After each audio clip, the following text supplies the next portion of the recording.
বিমানবন্দরে পুলিশ হেফাজতে চিত্রনায়িকা নিপুণ, বহুল বিতর্কিত ও আলোচিত নায়িকা নিপুণ আক্তার চলচ্চিত্র শিল্পী সমিতির সাধারণ সম্পাদক পদে নির্বাচন ও হার-জিত নিয়ে নানা নাটকের জন্য জন্ম দেন তিনি।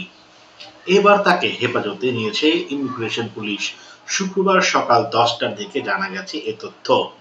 এদিকে সকালে সিলেট ওসমানী আন্তর্জাতিক বিমানবন্দর দিয়ে লন্ডন যাচ্ছিলেন নিপুণ। এ সময় হেফাজতে নেওয়া হয় তাকে। পরে জিজ্ঞাসাবাদ শেষে ছেড়ে দেওয়া হয় তাকে।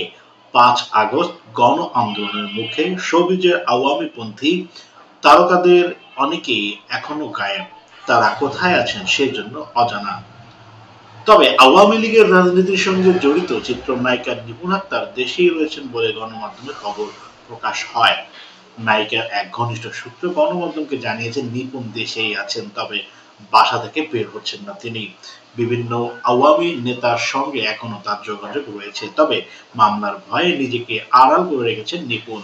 আরো জানা যায়, সামাজিক যোগাযোগ মাধ্যমে প্রতিনিয়ত নিজস্ব লোক দিয়ে মিথ্যাচার করাচ্ছেন তিনি।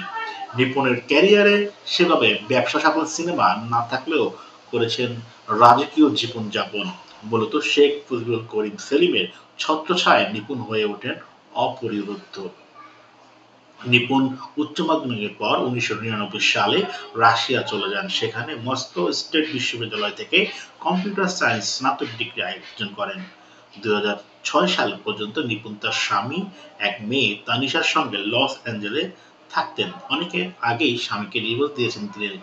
নিপুণ অভিনীত প্রথম সিনেমা রত্নগর্ভা মা, কিন্তু সিনেমাটি আজও আলোর মুখ দেখেনি। 2006 সালে এফ.আই.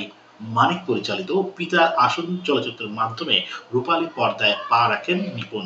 এরপর শোবিজে বেশ কিছু সিনেমায় অভিনয় করেছেন তিনি। তবে অধিকাংশ সিনেমায় দ্বিতীয় সারির নায়িকার চরিত্রে অভিনয় করেছেন চিত্রনায়িকা নিপুণ।